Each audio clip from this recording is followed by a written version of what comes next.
Shots in the Dark contains graphic depictions of events that may not be suitable for all listeners. We encourage all of our listeners to be open-minded and engage in dialogue with us through any of our social media accounts or email.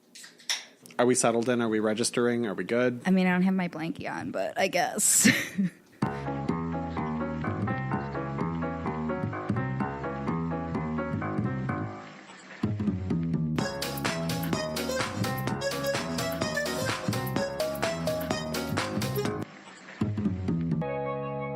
Welcome back to Shots in the Dark, the show where two half-humans form a complete human. And also, for anyone that's joining, hi. What are we taking shots of tonight? What is this? So right now we're doing lemon drops, but I have a themed shot for a mid-show shot for when we start talking about mine. Let's jump into it. I want to take the shot. Cheers! Cheers. I'm doing true crime. You're doing paranormal. Yes. Before I talk about my case, I guess I haven't done this in a little while. I have to throw a trigger warning out there again because I love anybody that listens to our show and I respect them enough to want them to avoid sensitive material if it's something that will upset them.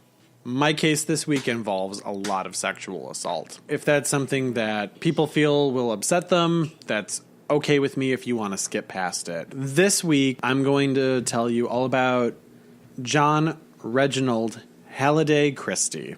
Okay. John Christie was born in 1898 and grew up in Yorkshire, England. Nice, my people. Mm-hmm, yeah. According to records, his father was pretty dominating and he was a strict disciplinarian. Okay, so murder bingo. His mother and his sisters, on the other hand, were rather overprotective of him. So serial killer bingo. We got two right now. Serial killer bingo. Two. Down. That's two right there. Did he torture animals? No, that didn't happen. Head injury?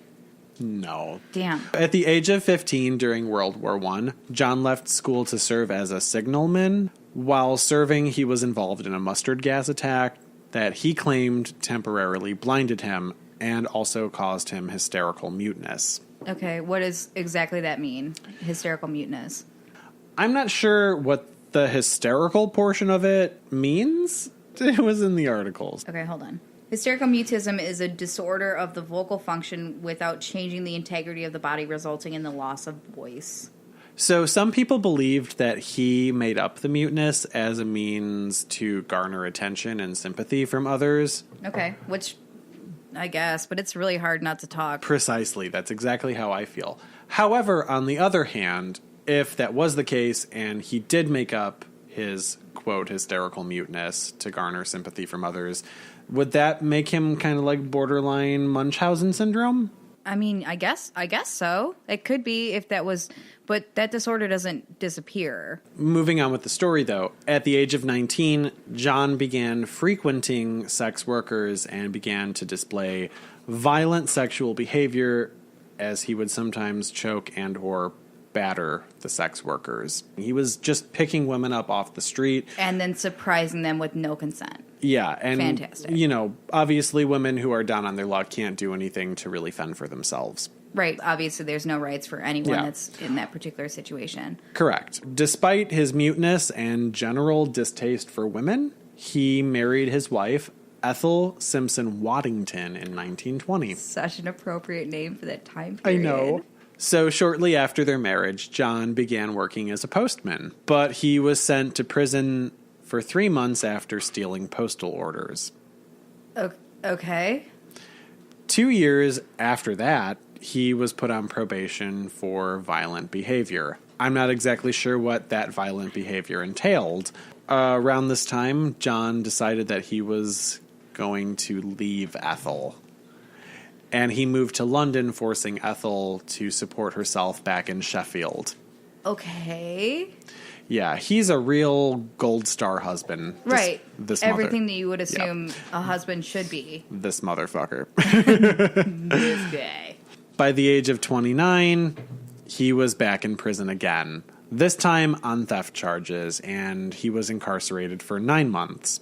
After serving his prison sentence, he moved in with a sex worker, but was sent back to prison again for assaulting her. This time he served 6 months. Oh, okay. Yeah, in and out this guy, right? This whole case surrounding him is nothing but escalation. Fantastic. So he was suspected for assaulting other women, but no charges were ever brought forward against him. Okay. After serving that 6-month sentence, it wasn't long before homie was back in the slammer, this time for car theft. Okay. He's all over the board.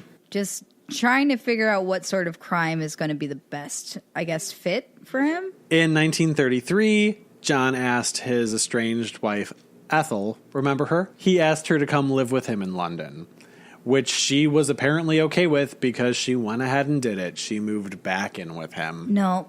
Not a great choice. Ethel's making poor choices at this point. I don't know. I don't know. It was a while. I would be part of that, man. I'd be like, cool. I thought you were like dead or something. I mean, it wouldn't be my favorite thing. Ethel moving back in with John did not stop him from frequenting sex workers. In fact, his visits would become more frequent after she moved back in. Great, because he obviously already hadn't wanted her to be in his personal area. Exactly.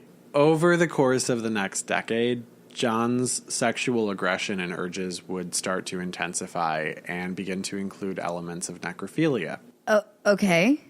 Mm-hmm. How do we go from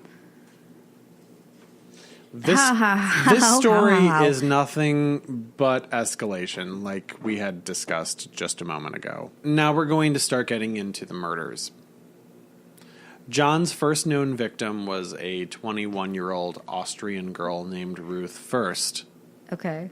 So Ruth and John had begun having an affair for a short period of time in 1943. Mm-hmm. He, one day when they were having sex, impulsively strangled her to death. Oh, okay. And afterwards had buried her in the communal garden at Rillington Place where he lived with his wife Ethel. Okay. After killing Ruth, John became so excited by the thrill of exerting this power over life and death over Ruth that he then began to meticulously plot his next attack.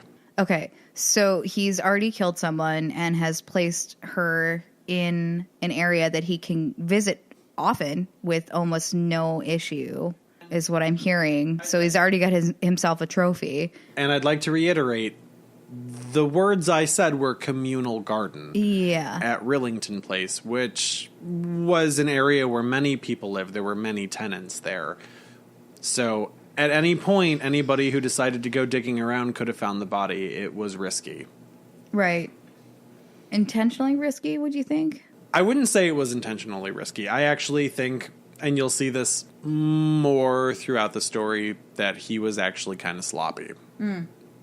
I mean, good year to be sloppy in, though. Yeah, true, because DNA testing was not a thing. Right, and also you could be like, no, it wasn't me, and normally people would be like, okay. Oh, and you're jumping the murder gun. God.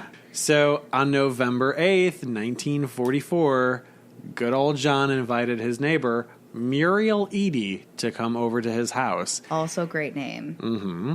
So he invited Muriel over because he told her that he had a special inhaler that could help to cure her of a recurring chest ailment that she had been suffering from for a really long time. Okay. This was November 8th, 1944. We have the technology. When Muriel arrived at his house, unfortunately, said inhaler was actually filled with carbon monoxide, which rendered Muriel unconscious, and it was then that John began to not only rape her, but strangle her to death. I mean, I'm furious at the aftermath, but I'm a little bit in awe of the ingenuity for a sloppy person. Well, you remember what I said about how he had meticulously plotted this murder. Yeah, that's...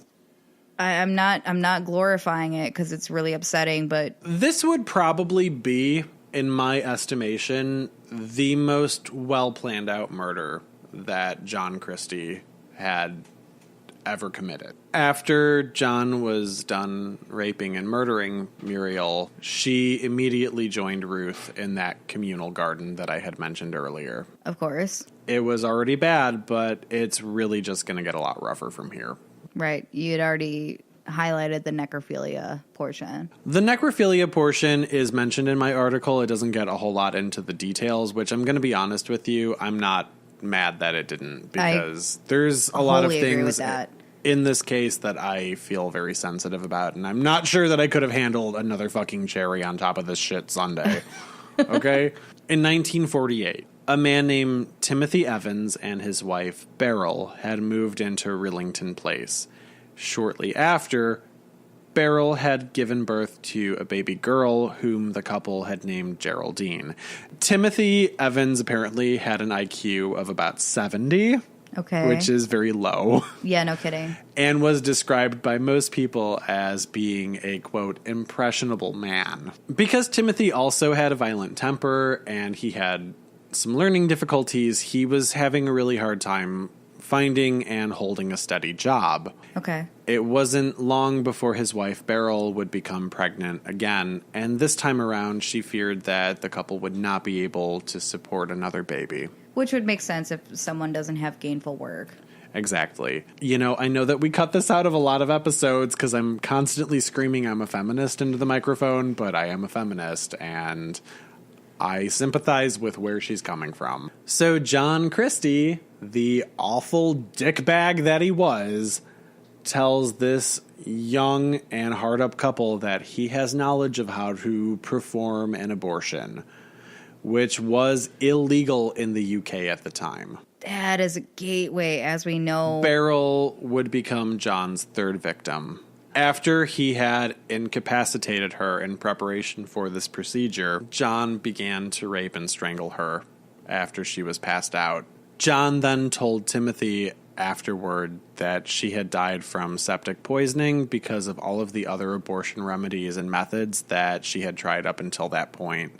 Oh my gosh. And because of this, John was able to convince Timothy to not go to the police. Oh my gosh. Is your heart breaking the same way that my heart fucking broke? No, it is, because my assumption is that she probably didn't, and he just assumed that she had. It's really rough because it was a way for him to turn it around and shame her and blame her and make all of the terrible things that he did to her her own fault. Right. As it is for people that generally rape and murder. I fucking hate it. Yeah, I'm pretty upset. Timothy, after Beryl's death, went to go stay with his aunt in Wales for a period of time. And he was able to go live with her alone because John had promised Timothy that he found a lovely young couple that was willing to look after baby Geraldine. Okay. Soon after arriving in Wales, Timothy's mother grew suspicious and started asking questions regarding the whereabouts of Beryl and Geraldine. Right.